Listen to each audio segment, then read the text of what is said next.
Саламатсыздарбы жердештер, туугандар, достор. Сиздер менен бүгүн өзүм тууралуу тааныштырып кетким келет. Мен өзүм Жалал Абадтан болом, атым Эдита, жашым 42-де. 10 жылдан бери Москвада эмгектенип келем.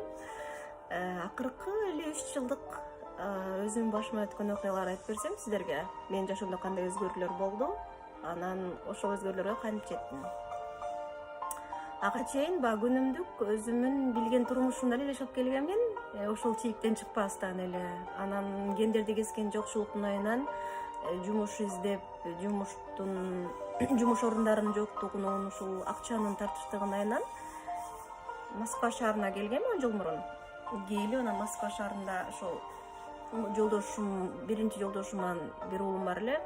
Апама таштап, ушу балам кичинекейинен. Анан эмгектенип Москвага келдим. Москвага келип, ушу как мигранттар катары ушул Москвада көп жыл эмгектенип иштедим. Анан ушу көбүнчө жумушум ушу көчөлөрдө, магазиндерден, дүкөндөрдөн кыдырып, ошол дүкөндөргө өзүбүздүн компаниянын товарын тизип, мерчендайзер деп айтылат. Ошол жумушта көп иштедим. Көпчүлүк учурда ушу көчөдө жүрөт элем да, магазинден магазинге.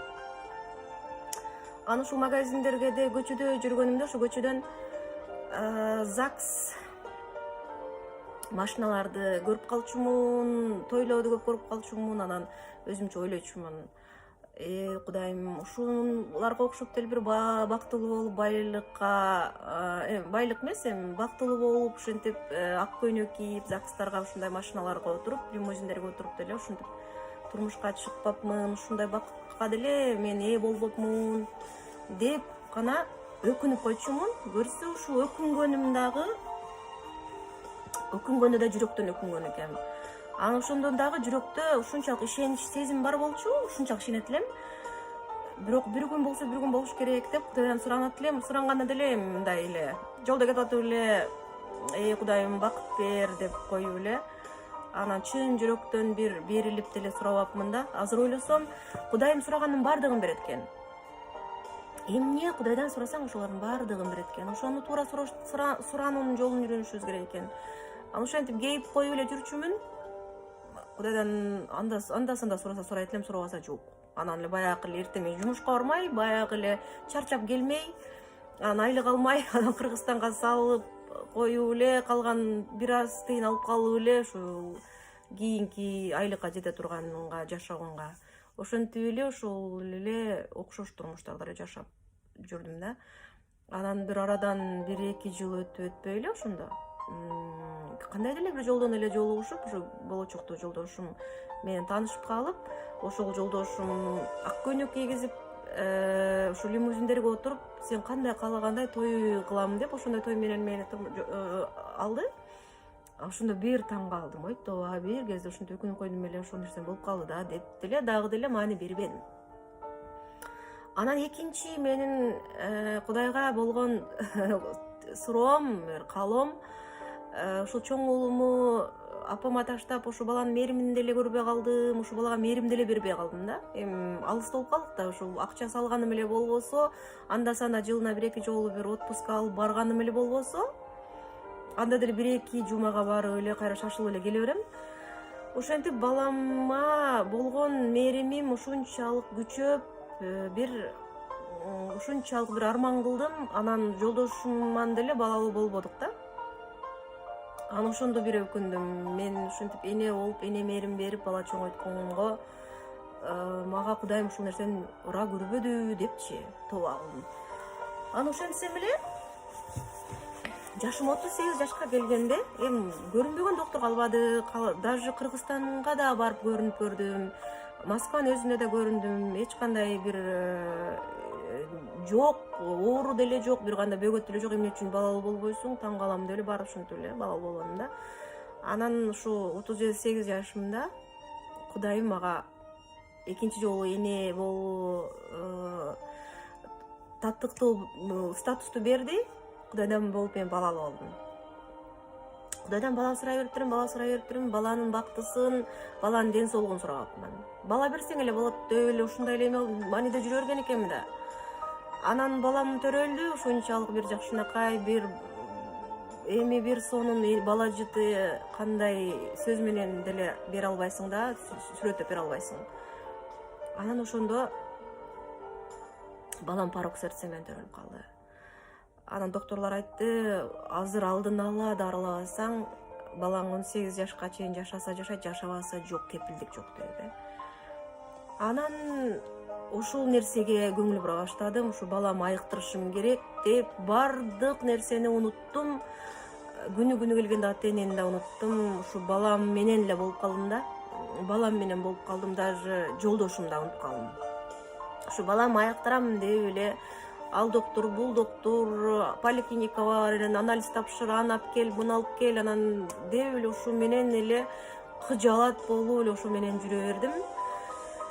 Анан баламын операциясы Москвадан Бакулева деген эң чоң, Москванын жүрөктү дарылай турган эң чоң больницасы бар.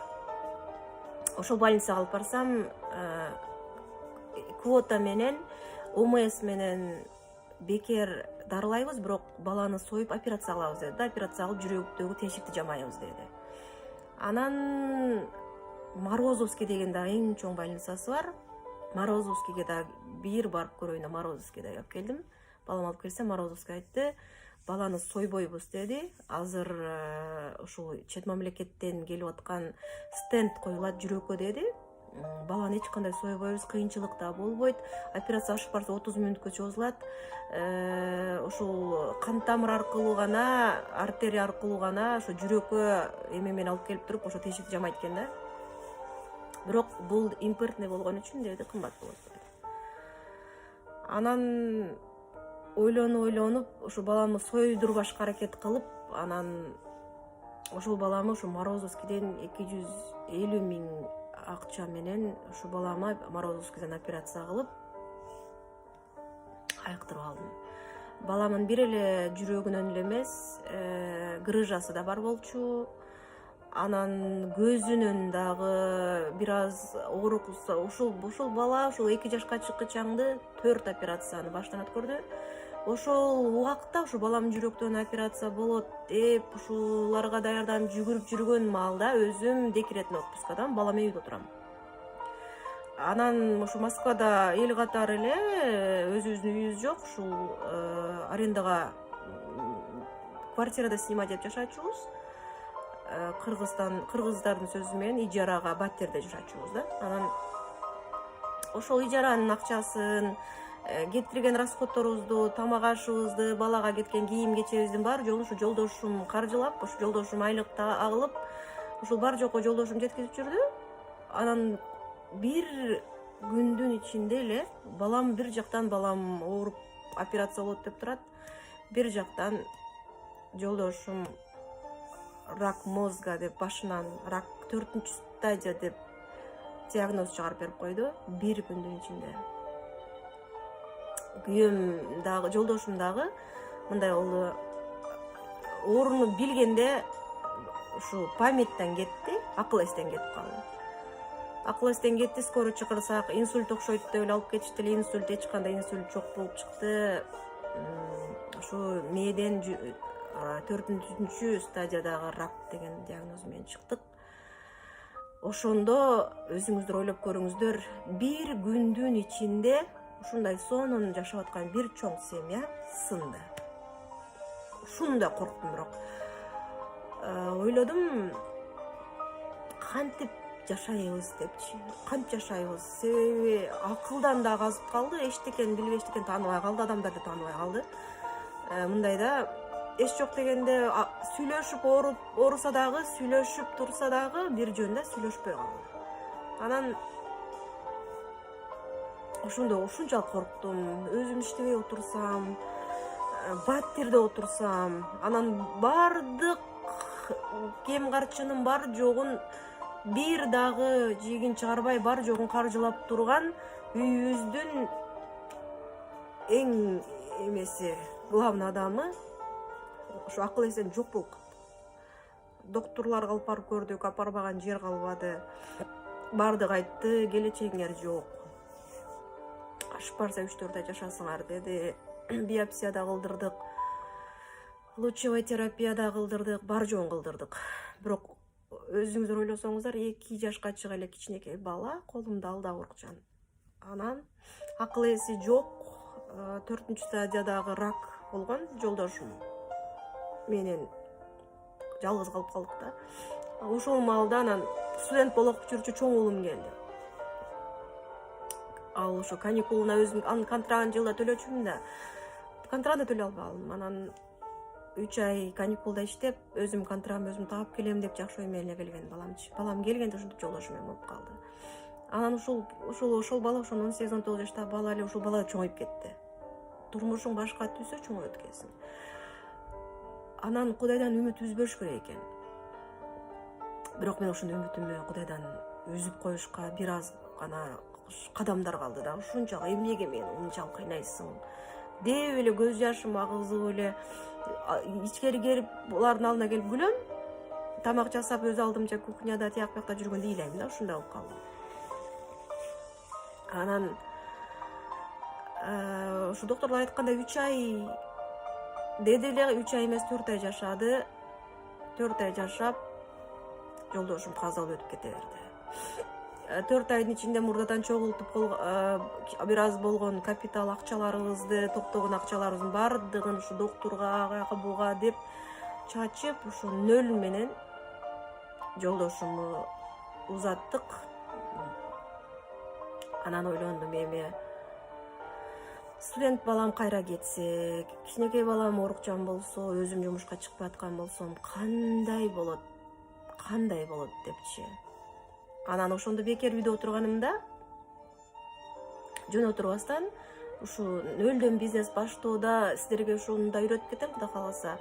Ошондо үйдө отуруп, бирдемкелерди сатып, үйдө отуруп эле, бала менен отуруп эле Авито, Юла дегендерге товар киргизип, ошолор сатып көрүп, өзүм күчүм сынап, бекер отурбай ошентип эле эрмек кылып жүрчүмүн да. Ошого анан эме кыла баштадым, чын жүрөктөн бериле баштадым. Ошолдон бериле отуруп, ошол бизнесим азыр ушундай чоң бизнес болду. Эми өтө чоң да айта албайм, орто. Кудай кааласа чоң бизнеске дагы жетишебиз тез арана ичинде. Анан ошо элдер айтты, тууган уруктар айтты, ушул съемный үйдө жашасаң, батирде күйөөңүн эмесин элестете берет, баскан турганын, башка эле батирге чыгып кетпейсиңби? Эми өзүң үйүң болбогондон кийин башка эле үй эме болуп кетсең, эми кайра ошону эстеп, мурункуларың эсиңе келе бербейт деп совет айтып калышты эле. Макул, ошентип көрсөм окшойт деп, анан башка квартирага чыкканда деле, бу жерде Москвада өтө кыйын, сразу залогу менен берилет 2 айдыкын.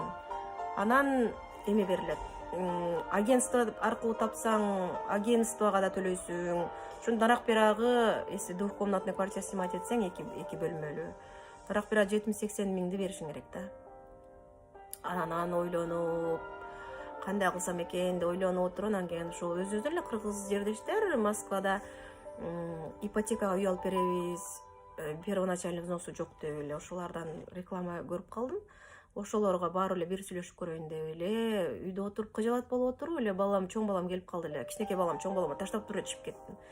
Ушул адам өзү бир шаг эле кылып алыш керек экен да, кадам таштап алыш керек экен. Анан бардым. Барсам эле, барып алып эле жолдошум өлүп калдым да, болуп калды деп эле мен баягы депрессияда экенмин да, көзүм жашым агызып эле ыйлай бердим баягы балдаргачы. Анан эже кыжалат болдум, көз жашыңыздарчы. Бары жок, жакшы болот, үй алып беребиз сизге. Бирок ушул биздин акыбызды, төлөмдөрүбүздүн баары жогун төлөсөңүз, сизге ушу первоначальный взнос үй алып беребиз ипотекага деди. Ошол төлөмдөрдүн акчасын чогултуп берип, ушул балдар анан мага Москванын шаардын өзүнөн эмес, бирок Москвадан чыкканда бир 3-4 километрге, Москвага аябай жакын да. Өзүм Москвада иштейм, ошол жерден барып келип, ошол жерде жаңы курулуп аткан үйлөрдөн 64 квадрат метр аябай чоң 2 комнаталуу, 3 комнаталуу үй алып беришти да. Анан үйлүү болуп калдым. Мына жолдошум өлгөндөн кийинки, ошо балам төрөлгөндөн кийинки, ошо акыркы 3 жылда айтып берем да, азыр балам 3 жаштан өтүп калды. Ошол кыйынчылыктарды басып өткөнүмү, анан жашоом мурункудан азыркынын 180 градуска өзгөргөнүн айтып бергим келип атат да силерге, просто сабак кылыпчы. Анан ошентип жаңы өзүмдүн үйүм болуп, айына бирөөгө мурун жөн гана квартирага төлөсөм, азыр өзүм үйүмө төлөйм. Өз үйүм өлөң төшөгүм, жаңы түшкөн үй, ушунчалык жакшынакай үй, ушунчалык жүрөгүм жылыйт, барсам жан дүйнөм эргийт. Балдарымдын да көңүлү жакшы, квартирантарым деле жок. Өздөрүм, өзүм ушу бир тууган сиңдим бар. Ошолар менен чогуу жашайм. Алардын жардамы, мен жумушка кеткенде балама каралашып, алар жумушка кеткенде бири-бирибизге ушу каралашып, ошондой жумуш иштеп келем. Анан өзүм ошо бизнесим бар. Бирөөгө бир көз каранды болуп, эртең ишке чыгышым керек эле, анан мынтишим керек эле, антишим керек эле деп дебестен, бирөөгө көз каранды болуп, өзүмдүн бизнесим аркалап кеттим.